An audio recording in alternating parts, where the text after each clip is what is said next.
जय भोलेनाथ। आप सभी का एक बार फिर से आपके अपने यूट्यूब चैनल किटकैट स्टोरीज पर हार्दिक स्वागत है। रसपान कीजिए फाल्गुन मास महात्म्य की आज की कथा का। धर्मराज युधिष्ठिर ने मार्कंडे जी से पूछा, भगवन, राजा पुरुरवा से पहले महाराज हिरण्यतेजा ने नर्मदा देवी को किस प्रकार इस पृथ्वी पर उतारा था, ये भी बताने की कृपा करें। तब मार्कंडे जी बोले, राजन, चंद्रवंश में हिरण्यतेजा नाम से प्रसिद्ध एक राजर्षि हुए हैं, जो समस्त धर्मात्माओं में श्रेष्ठ और प्रजापतियों के समान थे। वे इस पर्वत, वन और काननों सहित पूरी पृथ्वी का एक छत्र शासन करते थे। उनकी राजधानी चंद्रपुरी थी, जो इंद्र की अमरावती के समान शोभा पाती थी। एक बार अमावस्या को सूर्य ग्रहण लगने पर इस जम्बू द्वीप में बावली, कुआं और सरोवर होने पर भी कोई नदी नहीं उपलब्ध हो सकी, जहां देवताओं और पितरों का विशेष सत्कार हो सके। उस समय तक जम्बू द्वीप में कोई नदी थी ही नहीं। राजा ने लाखों गौवें, स्वर्ण, मणि, रत्न, खजाना, घोड़े और अनगिनत मतवाले हाथी ब्राह्मणों को दान में दिए। हव्य और कव्य से पितरों को भी तृप्त किया। उस समय उन्होंने देखा, पितरों को जलपान का बड़ा कष्ट है, इसलिए वे पितरों से बोले कि आप लोग कौन हैं और किस कर्म से पवित्र हो सकते हैं। तब पितरगण कहने लगे, महाभाग, ये द्वीप नदियों से रहित होने के कारण यहाँ का सब धर्म कर्म नष्ट हो चुका है। नदी के अभाव में न तो देवता तृप्त होते हैं, न ही पितर। अगर इस द्वीप में नर्मदा उतर आए तो हम सब लोगों की मुक्ति हो जाएगी। महाराज, जो भी बात थी वो तो हमने आपसे बता दी, अब आपकी जैसी रुचि हो वैसा करें। हिरण्यतेजा ने कहा, अब मुझे पितरों का उद्धार करना ही उचित लगता है, नहीं तो भला इस राज्य से मेरा क्या काम। अगर मैं पितरों को ही तृप्त नहीं कर सका तो मेरा तो जीवन भी व्यर्थ है।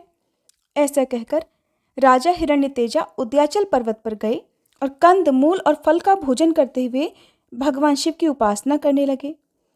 उन्होंने बड़ी कठिन तपस्या की। उनकी उत्तम भक्ति जानकर भगवान शंकर ने प्रत्यक्ष दर्शन दिया। राजा ने देवादिदेव महादेव के दिव्य रूप का दर्शन प्राप्त कर उनकी 3 बार परिक्रमा की और साष्टांग प्रणाम करके उनकी स्तुति की। राजा बोले, हे सुरेश्वर, आपको नमस्कार है। शूलपाणे, आपको नमस्कार है। प्रभु, आप ही पृथ्वी, जल, तेज, वायु, आकाश, शब्द, स्पर्श, रूप, गंध, रस, बुद्धि, मन, अहंकार, प्रकृति और उसके तीनों गुण हैं। आप ही संपूर्ण इंद्रियों के प्रेरक, सर्वत्र व्यापक, समस्त कलाओं से युक्त तथा कला रहित अविनाशी परमेश्वर हैं। ब्रह्मा और विष्णु आदि देवताओं को भी आपके आदि अंत का पता नहीं लगता। महातेजा का किया हुआ ये स्तोत्र सुनकर देवाधिदेव जगदीश्वर शिव कहने लगे, महाभाग, तुम अपनी इच्छा अनुसार वर मांगो। तब राजा ने कहा, हे देवेश्वर, 7 कल्पों तक प्रवाहित होने वाली नर्मदा देवी को आप मृत्युलोक में उतार दीजिए।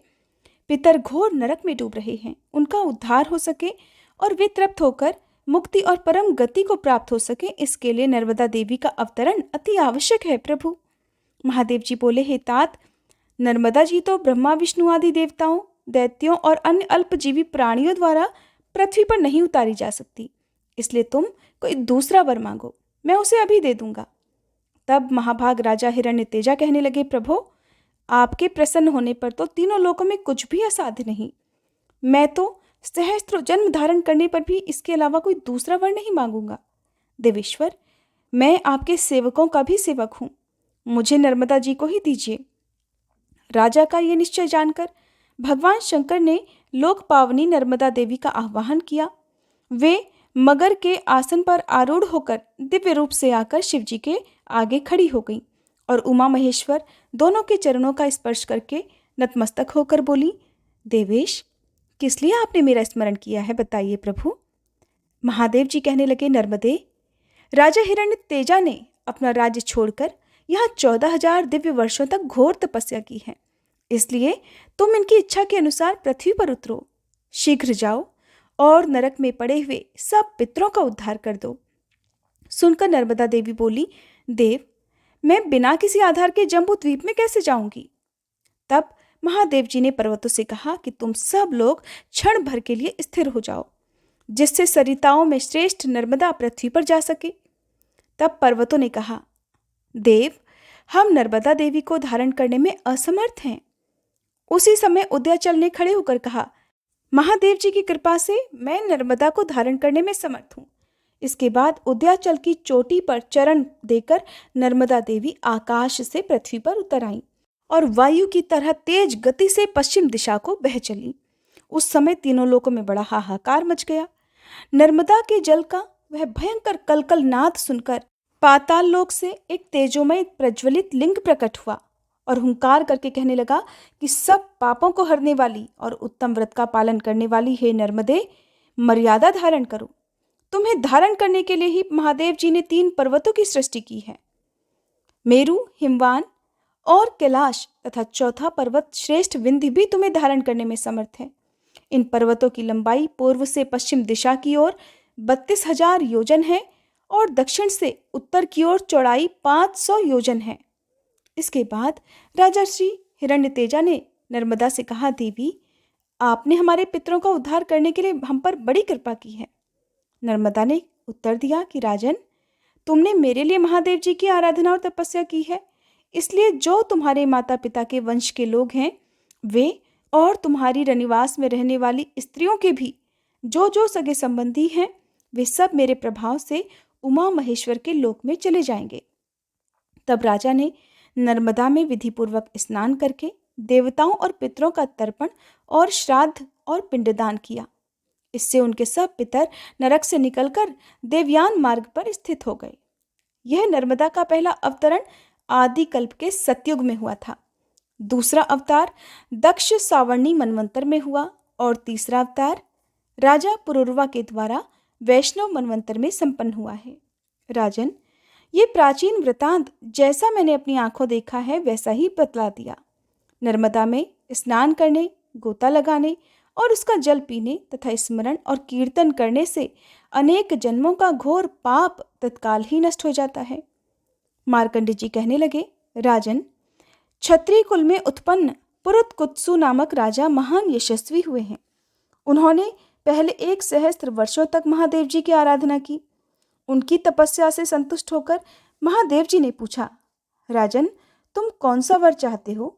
तब राजा कहने लगे कि देव, नर्मदा नाम से प्रसिद्ध परम सौभाग्यशालिनी नदी है, उसे आप इस धरतीलोक पर उतार दीजिए। महादेव जी कहने लगे कि राजन, इसे ना मांगकर तुम कोई दूसरा वर मांग लो। ऐसा सुनते ही वे महाभाग क्षत्रिय पुरुतकुत्सु मूर्छित होकर धरती पर ही गिर पड़े। ये देखकर शिवजी कहने लगे, राजन, तुम स्वस्थ हो जाओ, चिंता मत करो, मैं अभी श्रेष्ठ नर्मदा को मर्त्यलोक में उतारता हूँ। इसके बाद महादेव जी के कहने पर पर्यंक नामक पर्वत ने महानदी नर्मदा के वेग को धारण करना स्वीकार किया। राजा और देवताओं के साथ देवी नर्मदा बड़े वेग से चली और पर्यंक पर्वत की चोटी पर होती हुई उस स्थान पर जा पहुंची जहां पूर्व काल में राजा पृथु ने अश्वमेध यज्ञ किया था। वहीं एक बांस के मूल भाग से महानदी नर्मदा निकली। उस समय सब देवता, गंधर्व, यक्ष, मरुत, अश्विनी कुमार, पिशाच, राक्षस, नाग और तपोधन ऋषि सब लोग अर्घ और पाद्य से पूजन करके नर्मदा जी की शरण में प्राप्त हुए और बोले, आज हम लोगों का जीवन सफल हुआ, हमारी तपस्या भी सफल हो गई। हे देवी, यहाँ आपका दर्शन करके हम सब देवता कृतार्थ हो गए। हम उसी को पुरुष मानते हैं जिसने नर्मदा जी को यहाँ उतारा है। हे नर्मदे, अब आप अपने हाथ से देवताओं का स्पर्श करो जिससे हम सब लोग भी पवित्र हो जाएं।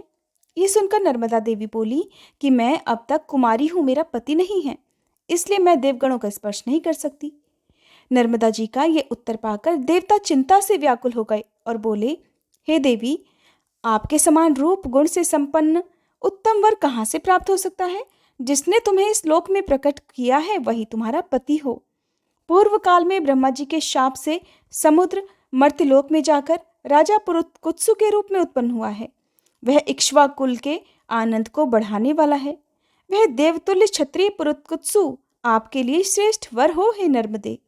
सुनकर नर्मदा बोली कि जिनमें इस प्रकार देवत्व है, जिनकी समस्त प्रजा धर्म में स्थित है, उन महात्मा पुरुतकुत्सु के लिए और क्या कहा जा सकता है। स्वयंभू ब्रह्मा जी के मानस पुत्र जिस प्रकार धर्मनिष्ठ बताए गए हैं, उसी तरह ये पुरुतकुत्सु भी सब धर्मों के पालन में तत्पर हैं, इसलिए मैं इनको पति रूप में स्वीकार करती हूँ। सुनकर राजा पुरुतकुत्सु बोले, हे नर्मदे, तुम देवकन्या हो, मुझ पर कृपा करो जिससे मेरे पितर स्वर्ग को जाएं और मेरा भी महान यश हो। नर्मदा जी ने कहा, राजन ऐसा ही हो। अब आप मुझसे जो जो चाहते हैं वो सब मेरी कृपा से आपको प्राप्त हो। ऐसा कहकर देवी नर्मदा पर्यंक पर्वत से निकलकर पश्चिम दिशा की ओर चली गईं। वे धनुष से छूटे हुए बाण की तरह पृथ्वी को चीरती हुई और पर्वत शिखरों को तोड़ती फोड़ती हुई बड़ी तेजी से चली जा रही थीं। उस समय विंध्य पर्वत के प्रदेश में वे जहां जहां गईं वहां वहां स्नान किया जाता है। वहां तीर्थ वर्जित स्थान में भी स्नान करने पर सहस्त्रों गंगा स्नान का फल मिलता है। इसके बाद वेदज्ञ महर्षियों ने सुख का विस्तार करने वाली लोक पावनी महादेवी नर्मदा की स्तुति की। वेद धर्म के मूल हैं, स्मृतियां फूल और फल हैं। अग्निहोत्र परायण पुण्यात्मा द्विज उस फल का उपभोग करते हैं, परंतु वे भी नर्मदा को स्वर्ग की सीढ़ी समझकर उसका सेवन किया करते हैं। जहां जहां भगवान शिव के शुभ मंदिर के समीप पुण्यमयी नर्मदा विद्यमान है, वहां वहां नर्मदा नदी का स्नान 1,00,000 गंगा स्नान के समान होता है। अग्निहोत्र से जो पुण्य मिलता है और पितरों के श्राद्ध से जो फल मिलता है, वो सब नर्मदा जी के जल से बड़ी आसानी से उपलब्ध हो जाता है। नर्मदा जी के नाम का कीर्तन करना और उसके संगम तीर्थ में दान देना, इससे समान कोई दूसरी वस्तु नहीं है। जो बुद्धिमान प्रातःकाल उठकर नर्मदा नदी का स्नान करते हैं, उनका पहले जन्म का और इस जन्म का किया हुआ पाप तुरंत ही नष्ट हो जाता है। कोई भी मनुष्य यदि नर्मदा जी में जहाँ कहीं भी स्नान कर लेता है, उसका किया हुआ 100 जन्मों का पाप भी तुरंत ही नष्ट हो जाता है। जो नर्मदा नदी के तट पर मृत्यु को प्राप्त होता है, वह भगवान शंकर के स्वरूप को प्राप्त हो जाता है। जहाँ नर्मदा नहीं है, वहाँ पापों का प्रायश्चित करने की प्रेरणा की जाती है, परंतु नर्मदा जल प्राप्त होने पर तो प्रायश्चित की आवश्यकता ही नहीं रह जाती। विंध्यगिरि के 8 मानस पुत्र बताए गए हैं, जिनमें पर्यंक प्रथम है। उसे सब पर्वतों में श्रेष्ठ जानना चाहिए। नर्मदा नदी के 150 स्तोत्र कहे गए हैं। आधे कोस के तीसरे भाग अर्थात 587 गज की चौड़ाई में उनकी धारा बहती है, ऐसा विद्वान पुरुषों ने बताया है। हे युधिष्ठिर, परमेश्वरी नर्मदा ने देवताओं और मनुष्यों के हित के लिए ही स्वयं अपने आप को धारण किया है। वे समस्त सरिताओं में श्रेष्ठ हैं और संपूर्ण जगत को तारने के लिए यहाँ अवतरित हुई हैं। उनके तट पर स्वर्ग और मोक्ष दोनों ही स्थित हैं। जय भोलेनाथ। आज का अध्याय समाप्त हुआ। उम्मीद है ये वीडियो आपको पसंद आई होगी।